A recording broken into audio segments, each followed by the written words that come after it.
Hello there, ladies and gentlemen, and welcome to another episode of CookieCast. Today on CookieCast, it's the football podcast. Everybody's here, everybody's in attendance.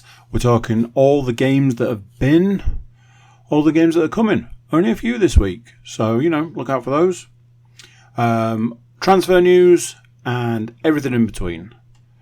Before we get started, please do consider like, share, subscribe and comment. Drop any reviews you want to drop, and if you've got a football fan in your life and they're not checking out this podcast, slide it their way. Time to get all over it. Right, let's get started. So here we go. This is CookieCast, the football podcast.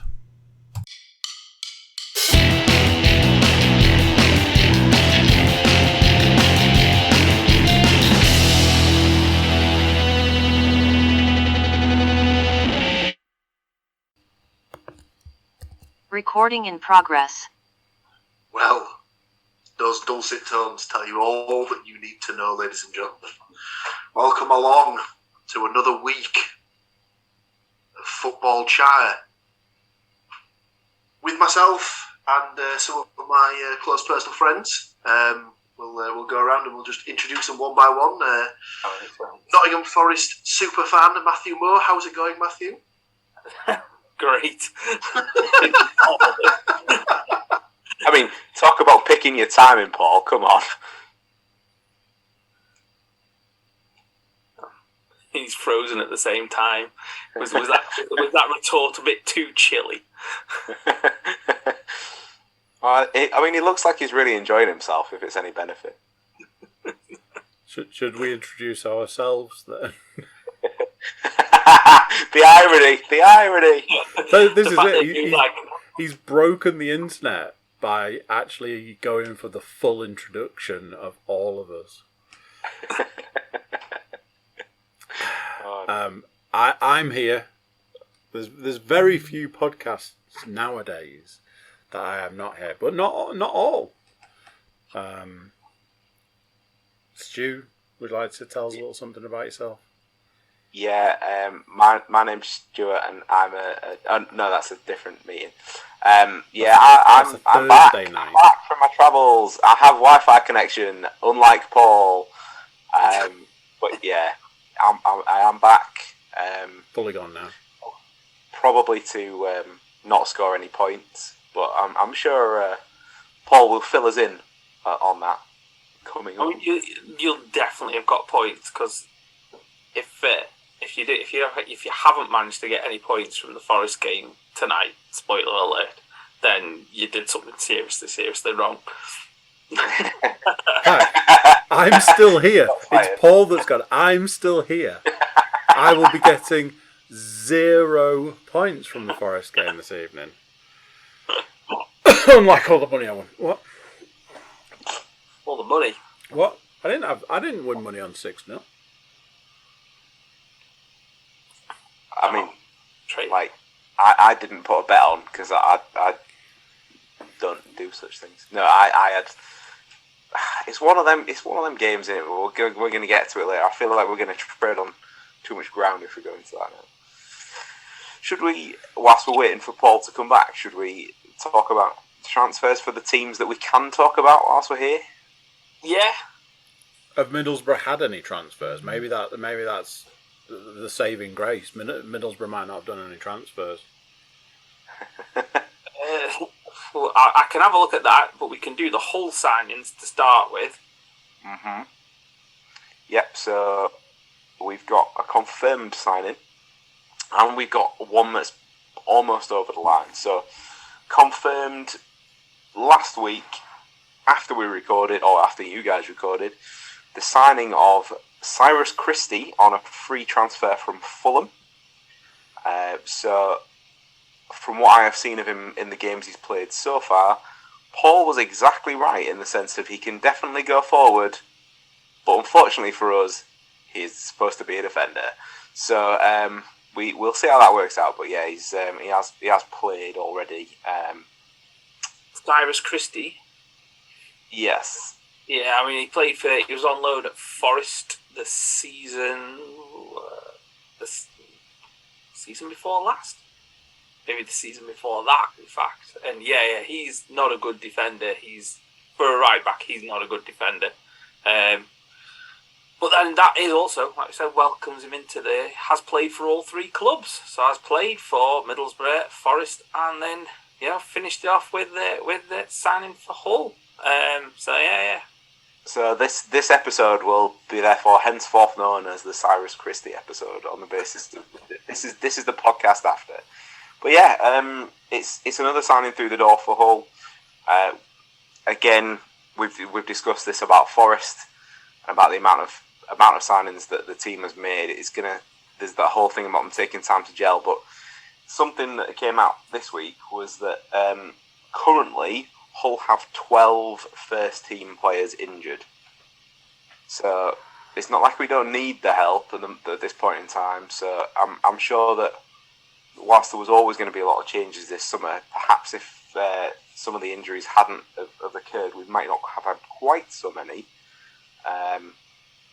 But yeah, and obviously Longman came back from injury this past week, and then might have got injured again.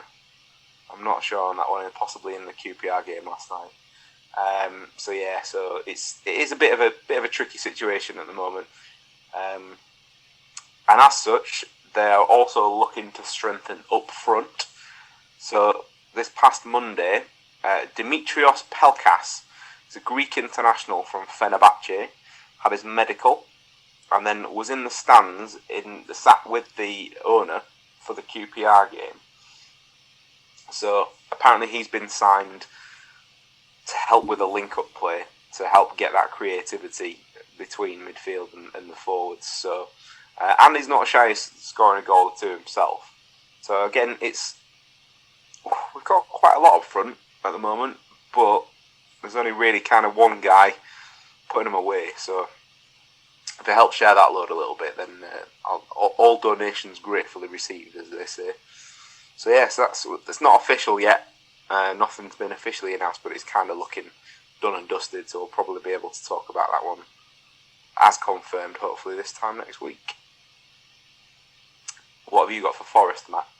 So I think last week we kind of talked about it. We had this an unusual kind of transfer. We had Huang Li coming from Bordeaux, but I think his flight went. It didn't come Bordeaux to Nottingham.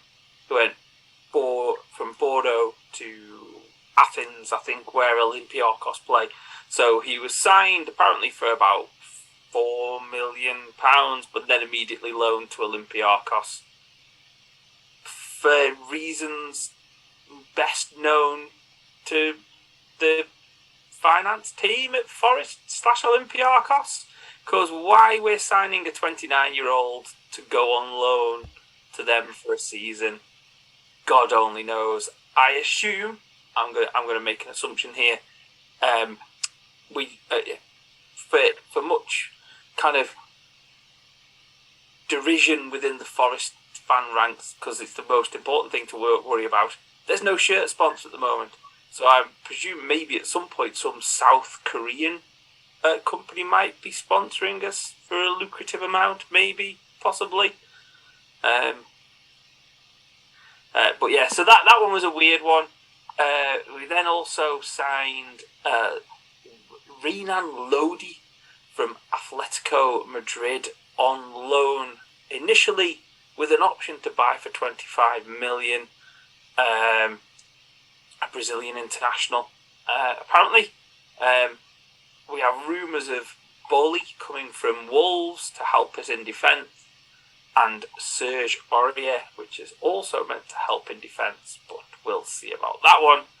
And leaving the club initially, first player out of the club, I think there'll probably be a few more to go over the next day or so. Alex Mighton has gone to Sheffield Wednesday on loan for the rest of the season. I was surprised he's gone to League One. I thought a Championship club would pick him up. I think he's probably good enough to play in the Championship. But hopefully he'll go there and thrive. And will he play again for Forest? Probably not, I would go with. but hopefully he can go and get experience and find somewhere to play. So we've covered Hull's ins. We've done Forest's business, as it were. Paul, what did you have for Middlesbrough? Well, it's actually been a pretty quiet week at the Borough. As I'm recording last week, MacLeod was rumoured but not over the line, which was then completed, standard from where it comes to us recording, the day after we finished recording. So he came in and played on Saturday against Swansea, made his debut, I believe, in the match. So that might give you an indication as to how they got on. But as it stands, no confirmed ins or outs. Obviously, the transfer window itself is due to close tomorrow. And I think Wilder was said in his post-match press conference last night after the game against Watford that he wants to do at least another couple of bits of business, maybe get 2, if not 3, over the line. But he doesn't envisage there being any doubt. It would just be people coming in. Apologies for that little technical difficulty there, where I just disappeared off the face of the earth for a good, felt like 5 or 10 minutes. But I'm back now, firmly in the saddle, so to speak. I believe that's all the transfer news covered. Excellent. We'll dive straight in then on week 5's predictions. We start in Humberside, where Hull were taking on Coventry City. Quite an entertaining game by the sounds of it. You want to take us through the details, Mr. Woodmansey? Yeah, so I wasn't lucky enough to be in attendance, but I did listen to this game live and then subsequently watched a lot of highlights afterwards as what seemingly probably the most exciting game of the season for Hull so far. So the final score was 3-2 to Hull.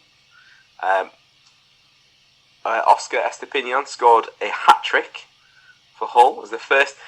Now they're rolling out the stats now. Apparently it was his first hat-trick, but then Hull turned that into he's the first Ghanaian to score a hat-trick for Hull, and I'm like, whoa, who signed from the NFL to be in your stats team at this point in time? It doesn't matter. He scored 3 goals, and none of them will ever be featured on the greatest goals of anything because they were all poachers' goals.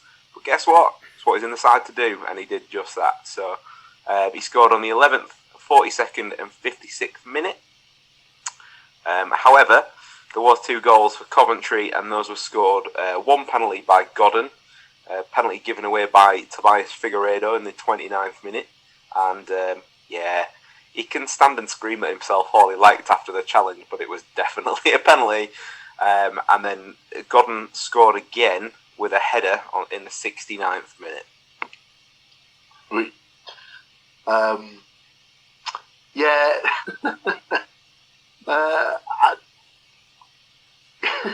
At least 2 of Estepinian's goals were right place, right time, shall we say, and I'm pretty sure it was more of a case of the ball hit him rather than he put himself in the position to actually score, if that makes sense. One of the pundits had remarked that if you measure the distance from the goal line to him, for all 3 goals would still probably be less than 2.5 yards. Yeah, Gary Lineker's just sat there just thinking, lads, I've scored from further out of this before, of course. But from a predictions perspective, happy days. Everyone across the board had a Hull City win, so we're all on the board with a point at least.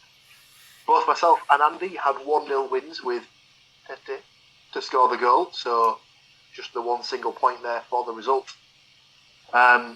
Mr. Woodmansey went for a 2-1 Hull win with Tete again.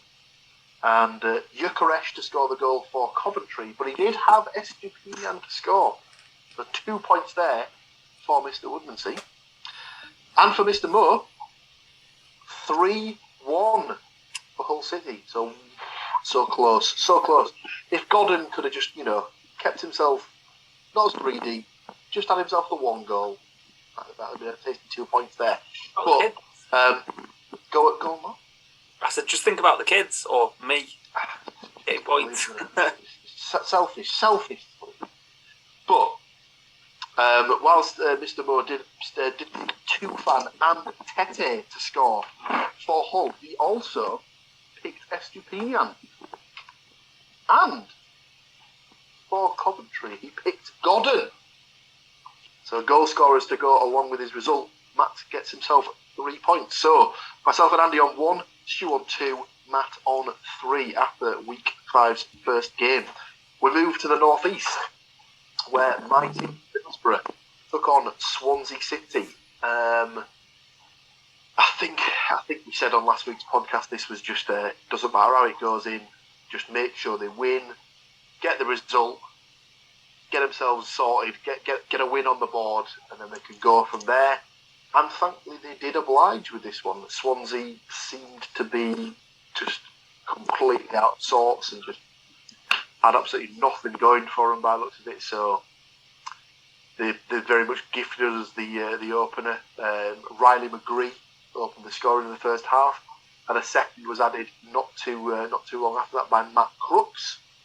The only sour note for the afternoon was that they did concede a penalty in the second half to give them a slightly nervous after Joe Pirot stuck the penalty away, but they did manage to hang on and got themselves a 2-1 win. There's an incident that happened in the Spurs game that we'll come on to later, which was somewhat similar in the Middlesbrough-Swansea game, in that after a free kick was given to Middlesbrough, Isaiah Jones decided the best thing to do with the ball was to do a little bit of keepy uppy and run away with the ball. Swansea's Ben Cabango did not take too kindly to this and decided to give old Isaiah Jones a bit of a shove off the ball, to which the Middlesbrough players all decided to crowd around him and tell him that he's not a very nice person, probably in slightly different terms. But sadly for Mr. Cabango, he was given a second yellow card and a subsequent red. So an early bath for you, Mr. Ben Cabango. From a predictions point of view, again, happy days. Everybody had a Middlesbrough win on this one. Myself, Stu and Andy all went for the single 1-0 scoreline. I had Force to score. Didn't happen. Stu had Mowat to score. Didn't happen. Andy, however, had Crooks to score. Extra little bonus point there for Andy. Matt was obviously thinking goal crazy and just got his results the wrong way around, as he went 3-2 in this game. So if he'd have gone for the earlier game, he'd have had 2 points there. He had Hoppy and Force to score for the Borough, but he also had Crooks to score for the Borough, so another little juicy point there. Cullen and Obafemi to score for Swansea, so no points there, I'm afraid. So currently at the from a prediction perspective, myself on 2 points, Stu and Andy on 3 points, Matt surging in the lead with 5 points on this one. We move to Nottingham. Nottingham Forest taking on Tottenham Hotspur in what on paper was a very tricky second home game of the season for Nottingham Forest. Did it turn out that way, Mr. Moore? So, yeah, it did. Yeah, I think it was one of those ones where you kind of sit down to kind of watch it or listen to it, and you think, don't concede early. And then duly obliged with conceding early. So, like 5 minutes in, conceding the goal. I think this is... we kind of... We'll probably talk about it a little bit afterwards, but obviously, the kind of general kind of thing is that they've invested a lot of money in they've invested a lot of money and a lot of time in bringing in a lot of players. And the one glaring thing that I always kind of sat was that they've only brought in one defender, and the 3 defenders that came up, took us up last year are not mobile, not the most mobile defenders would be a polite way of putting it. And for the Kane goal, they backed off and allowed him to run, and it looked like he kind of duffed it into the corner. But the problem is sometimes with Kane, you think maybe he did that on purpose. once that they kind of held pretty tight. Conceded a penalty for the second home game in the trot. Steve Cook handballed it. I don't know what's going on with that one. Somebody needs to sit down and have a word with him, because you're not going to get away with those ones, particularly with VAR. They're giving away inadvertent ones. They're giving penalties for inadvertent ones, and that was just a blatant handball. It probably should have been a red card, to be honest.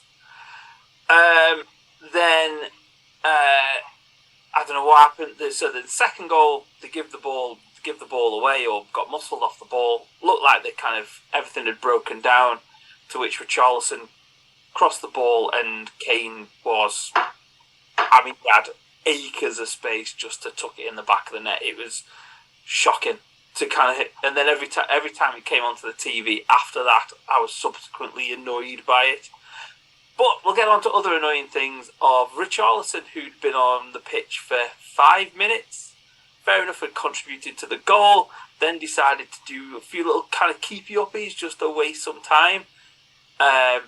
Unfortunately for him, he then miscontrolled the ball, to which then Brennan Johnson miscontrolled the ball, to which he took the ball back and Brennan Johnson kicked him in the air. And then just to add on to that, Nico Williams fell over him and then dropped the elbow on his side, that was a nice touch. I enjoyed that one. And kind of stealthily went under the radar. The best thing about it was that I was listening to the local Nottingham newspaper have a podcast called Garibaldi Red that they had David Prutton on, who's known for being a no-nonsense kind of player, to which he said he's lucky that one of the 3 back players didn't get him, because he's like, he would have been in the stand, because, take your pick out of Joe Worrell, McKenna or Steve Cook. They're big lads, and they don't mind putting their foot through somebody. And I think if they would have had half a chance, he would have been gone. I think Johnson absolutely did what was needed to be done at that point in time, on the basis that I think the back 3 already had yellow cards. So he absolutely took that for the team, because if they had done it, you'd have been a man down as well. But then of course, being the eternal troll that he is, Colin decided to join in and do his own little creepy-ups. To which I felt like replying to his Twitter kind of thing, can I come and stand in your garden and we can recreate how Johnson went through you? Because I'm pretty sure I could break your legs, you old prick. So, it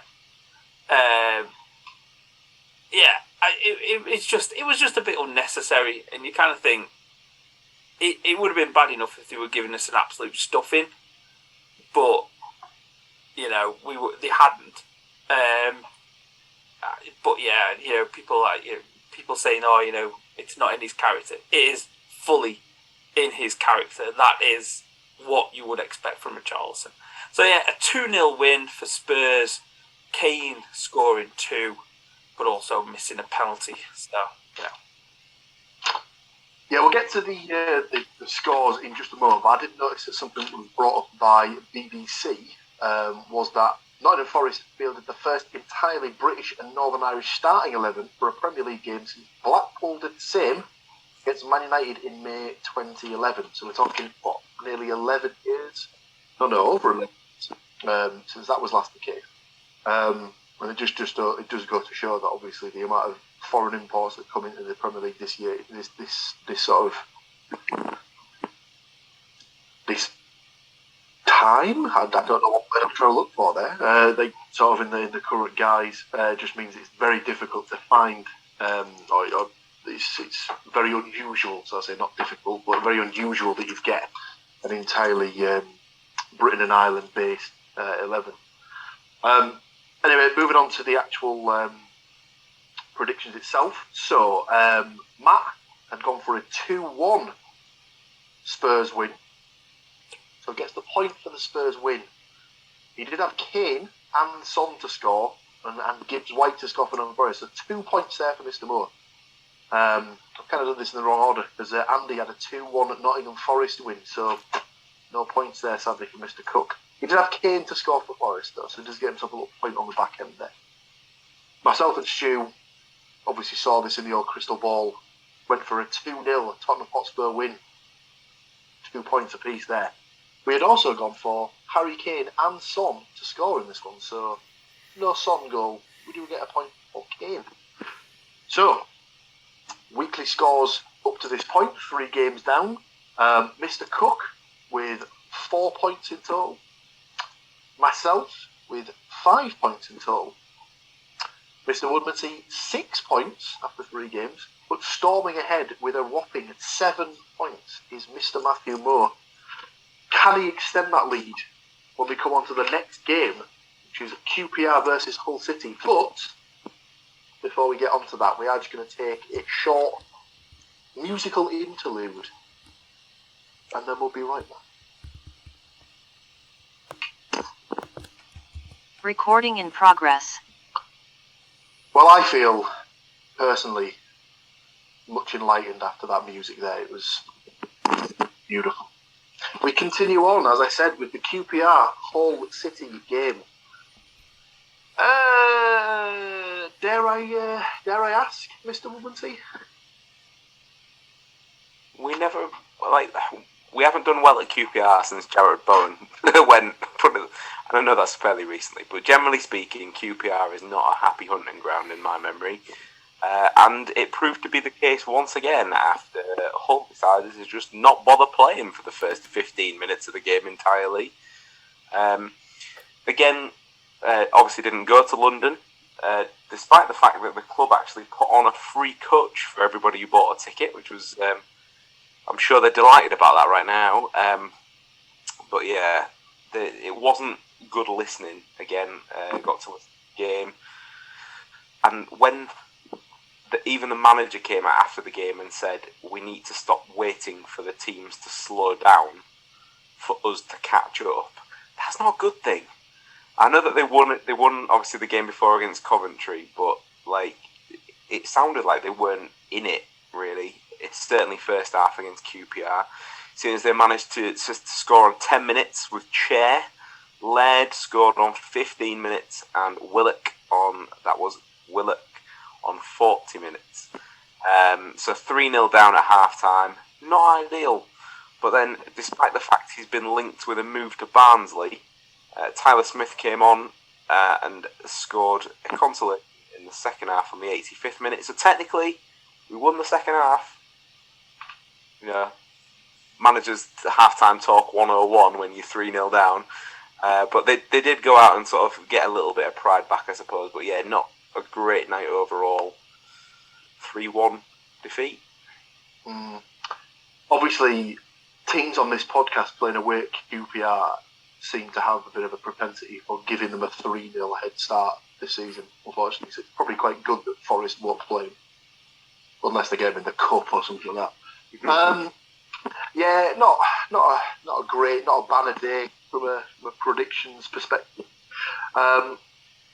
Myself and Matt had gone for a 1-1 draw on this one.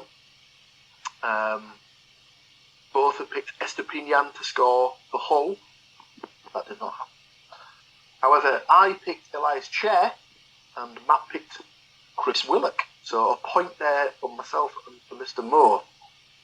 Andy sadly had a 1-0 Hull City win with Estepinian scoring the goal, so 0 points. Our first 0 of the week, ladies and gentlemen.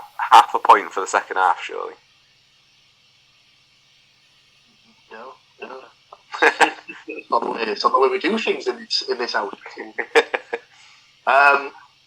It was his team, so he obviously knows them better than anybody else, and did pick a 2-0 QPR win. So Mr. Woodmansey gets himself a point there. He picked the Dykes to score for Queen's Park Rangers. No points there. But he also picked Chair to score. Mr. Moore has apparently raised his hand. I mean, he should have had Lyndon Dykes down as scoring a goal, because wow, the miss that he had in that game was... It's Ronnie Rosenthal-esque. Has anybody seen it? Now, I have missed this, as obviously my attention was taken with the goings-on at Vicarage Road, which we'll come to next. But yeah, I've not seen...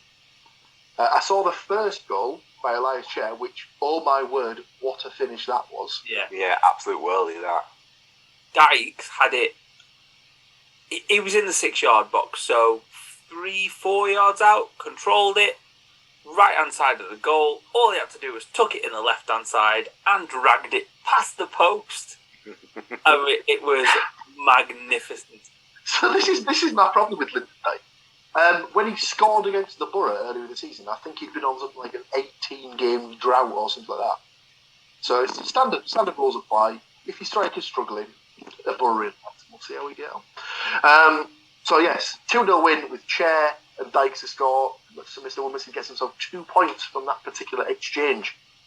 Running total, Andy with 4, myself with 6.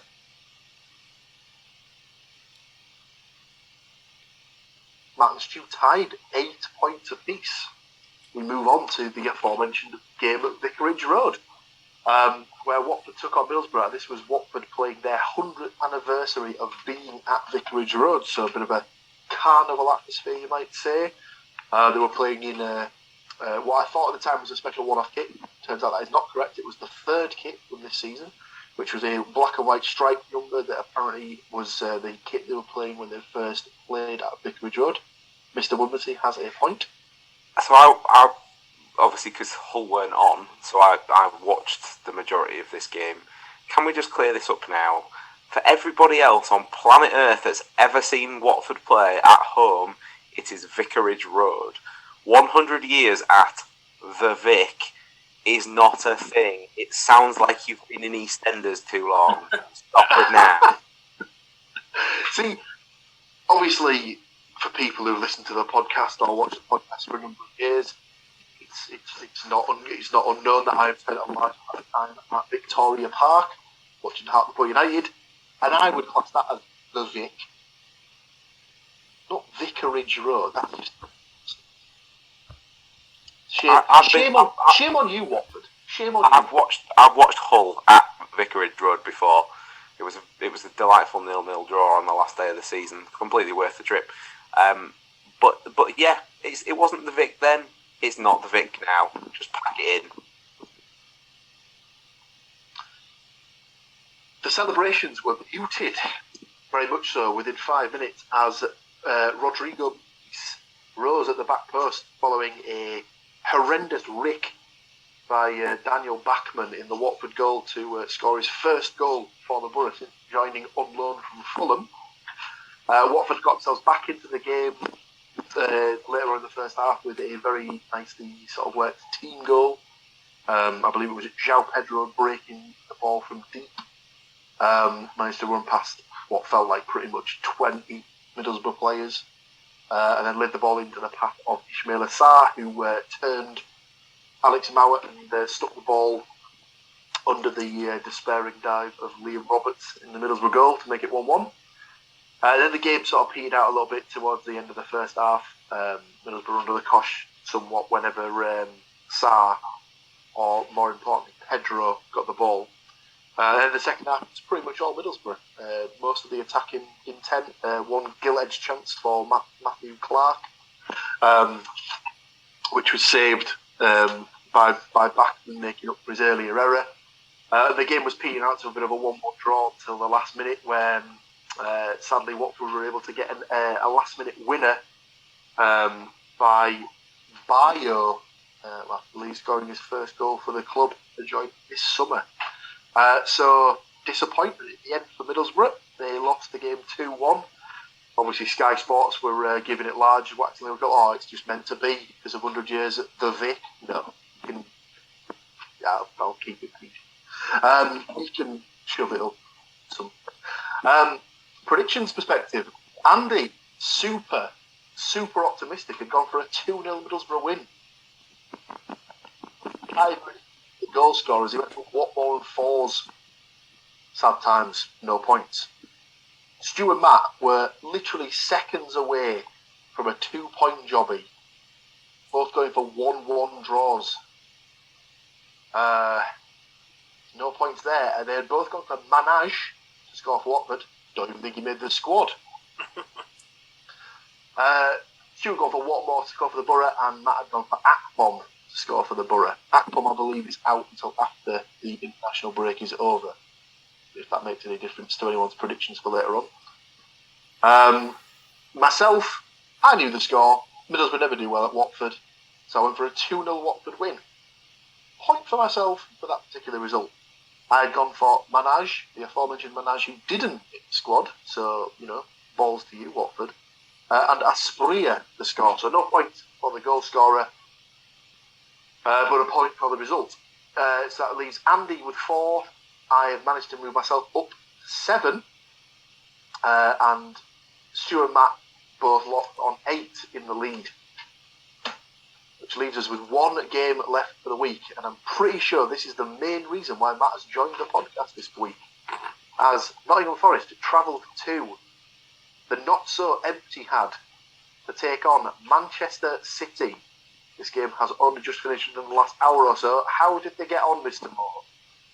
6-0 Man City. Haaland scored a hat-trick. Cancelo scored 1. Alvarez scored 2.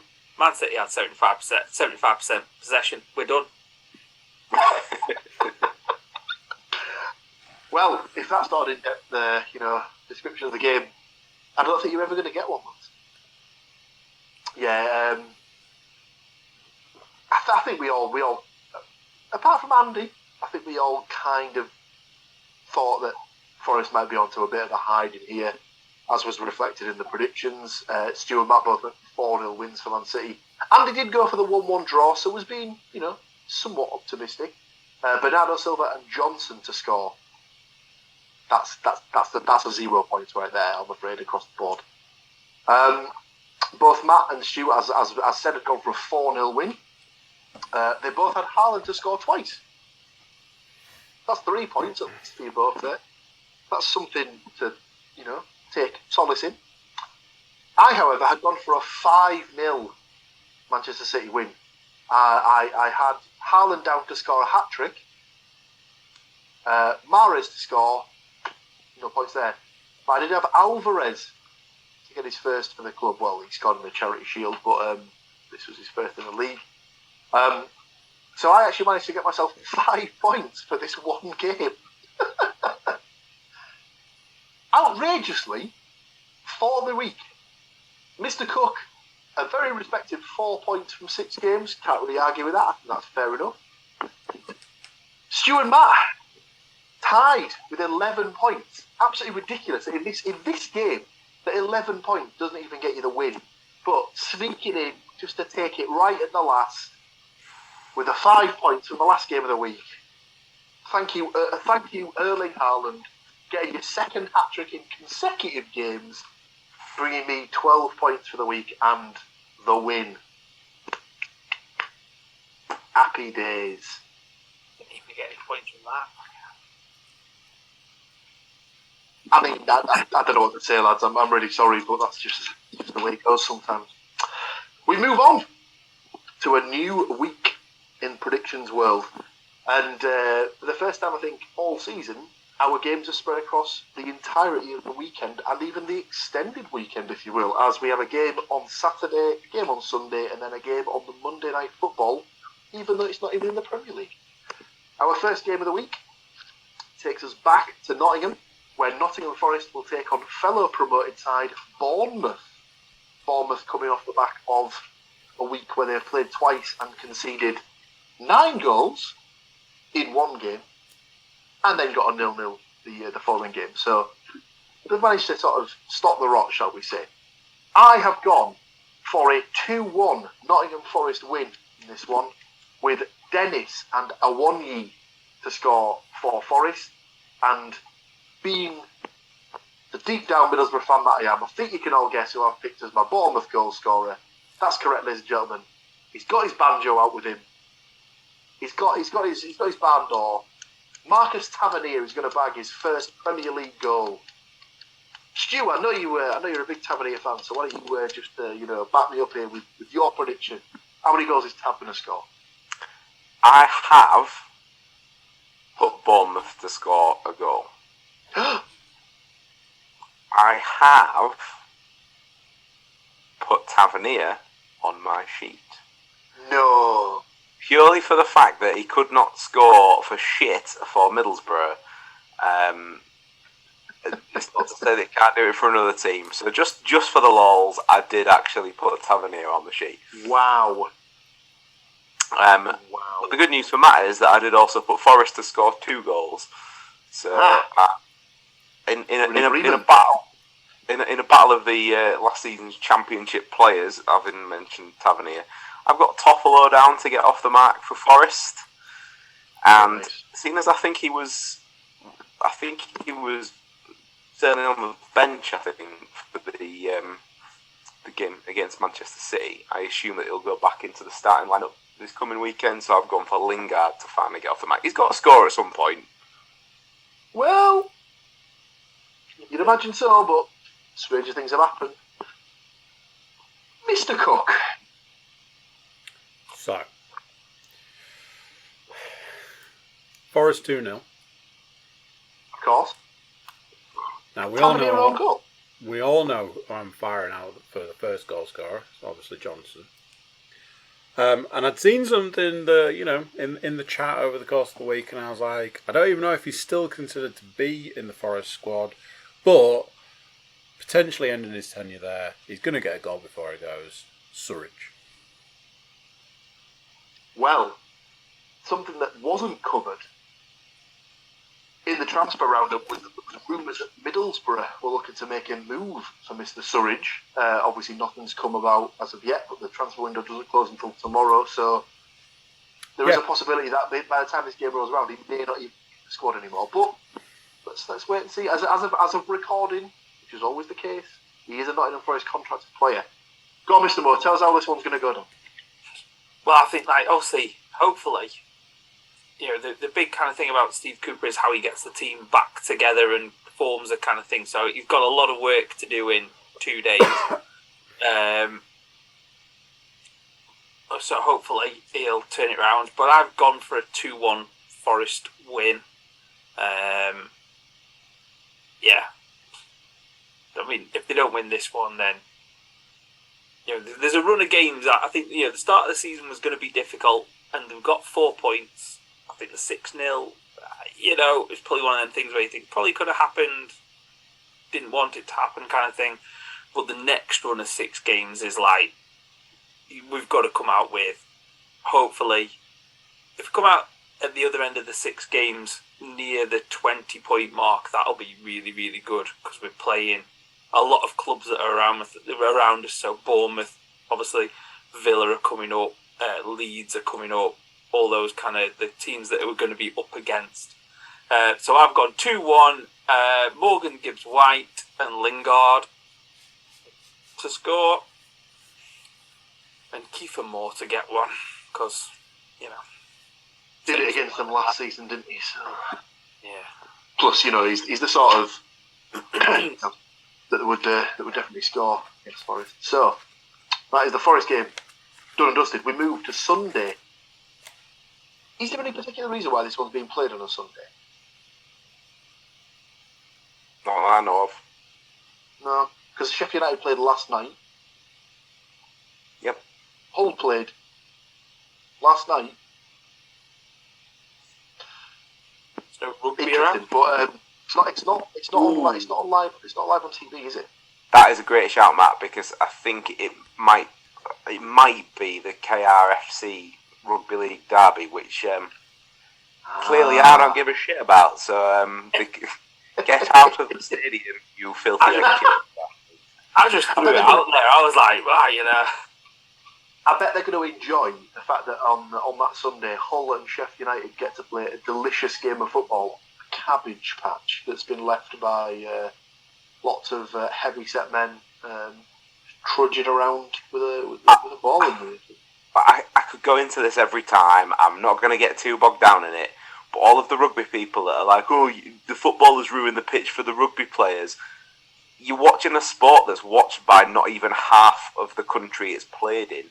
Like, it's not. There is a World Cup in so much as that there is not every country that plays football in the Football World Cup has a team that plays in the Rugby League World Cup. Now, hang on a minute. And also rugby, like how much time does the ball spend on the floor? So, like, why does it matter? I get it that I get it in rugby league. Obviously, like you have your tackles, so you've got your reach set of the ball and stuff like that. But yeah, the majority of the time it's passed.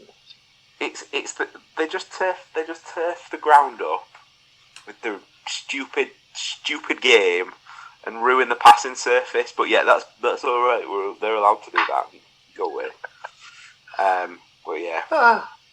Anyway, I think it is the whole rugby league derby on Saturday. So fair enough. So that explains the reason why the ground will be doing overtime after Saturday.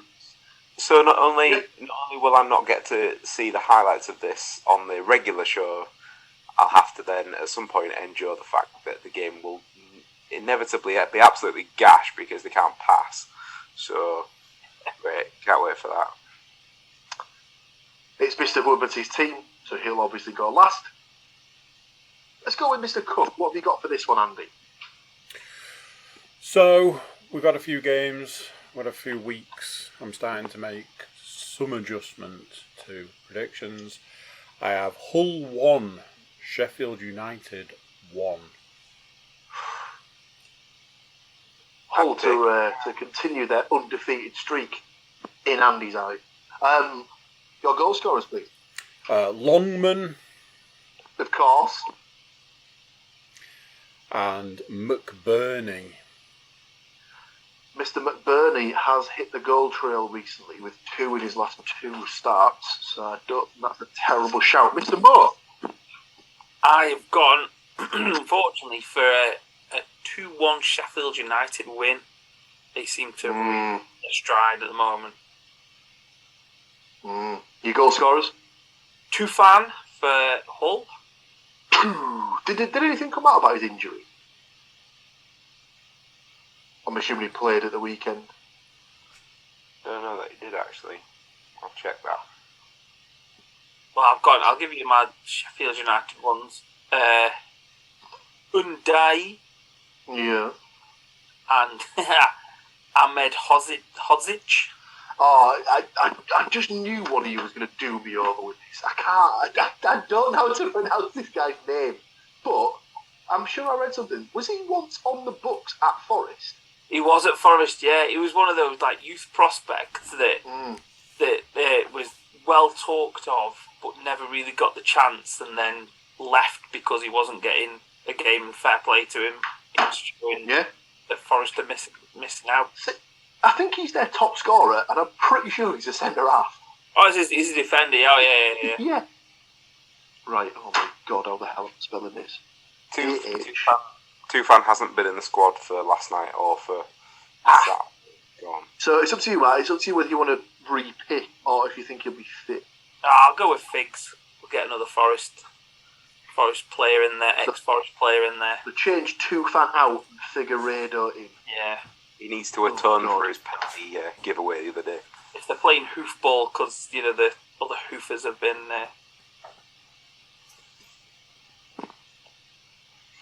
Figueiredo. I have gone for a 1-2 Sheffield United win.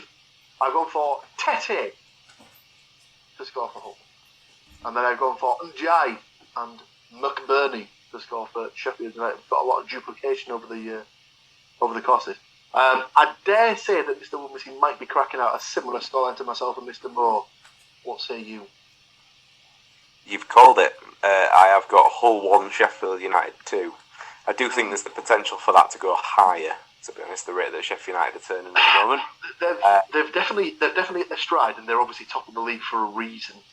I would have picked it to be a 2-0 had we not had such a good home record, because you said about being undefeated in Andy's side. Well, we are undefeated at home so far, so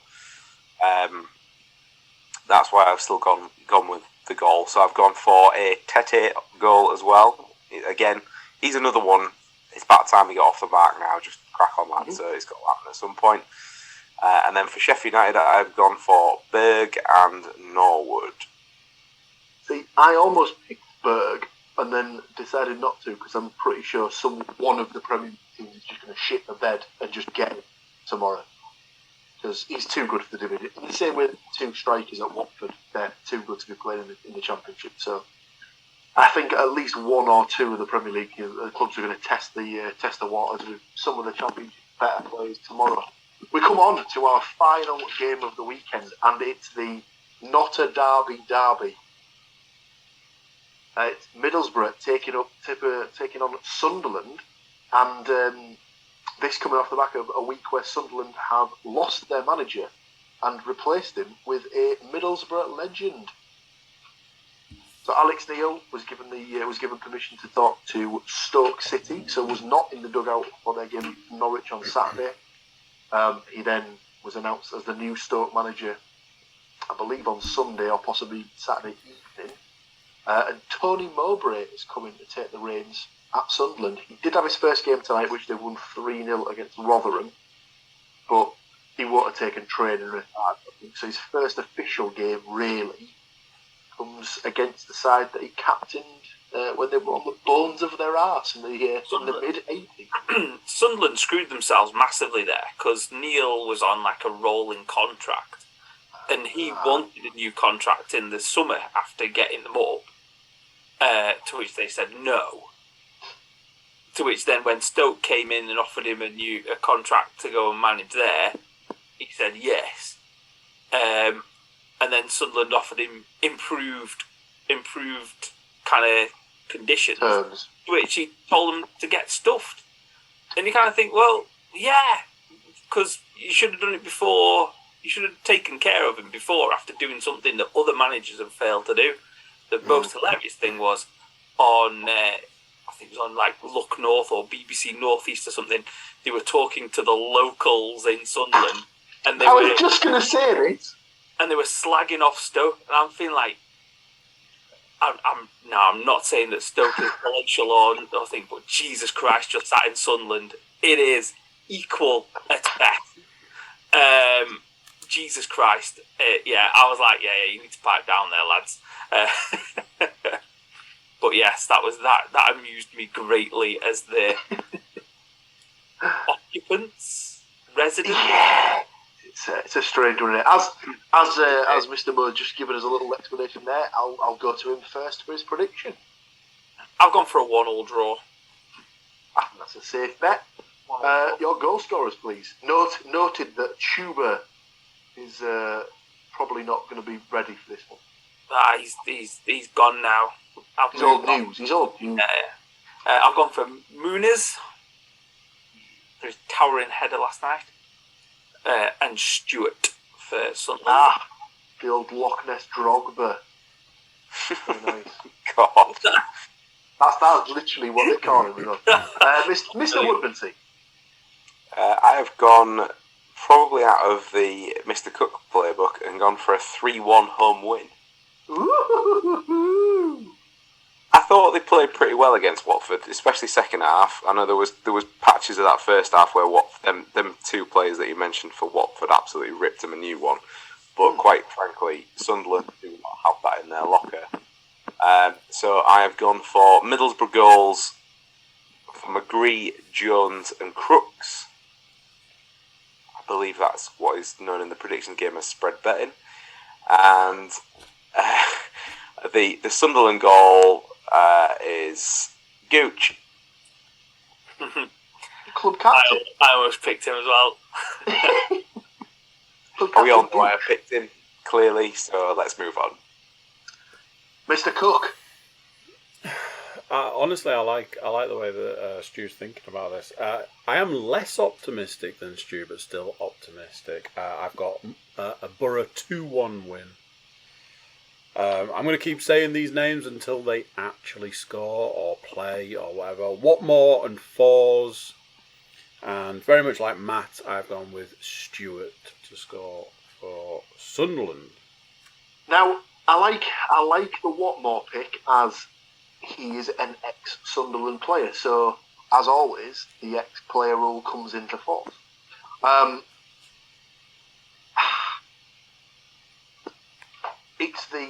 It's a local derby, but it's not a derby, so form goes out of the window. Borough are undefeated at home this season, and Sunderland seem to have started the season quite well. But I'm obviously not going to pick to go and lose against a local team rival on that. So I've gone for a 2-0 win. Right. Well, yes, I've gone for a 2-0 win with Munitz and Watmore to score the goals.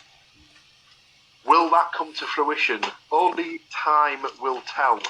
The click of the pen indicates that the predictions for this week are done and dusted.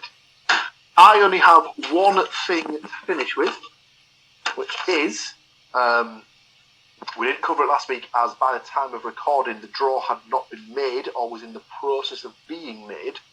So obviously Nottingham Forest progressed to the third round of the Carabao Cup after beating Grimsby last week, and their reward for getting to the third round was a repeat of their game from Sunday. They will play Nottingham. No, I can't remember. They are Nottingham Forest. They will play Tottenham Hotspur in the third round. I don't know if a day has been specified yet for the game. I'll be really honest with you. I saw the draw. I saw who they were playing. Completely forgot who they were playing. So when you told me that, I was like, I think it might be Tottenham, possibly, kind of thing. Yeah. I don't know. It'll be a battle of the second teams, I would suspect. You would imagine so. You'd imagine that Kane probably won't play. So Jed will get his game time. That's what you're saying. Something we didn't actually cover was the fact that Jed Spence did come on to make debut for Spurs towards the end of the game. Yeah, and he absolutely goosed the opportunity that he had, didn't he? Because he started. He was almost clean through, wasn't he? And it was like, is he going to do it?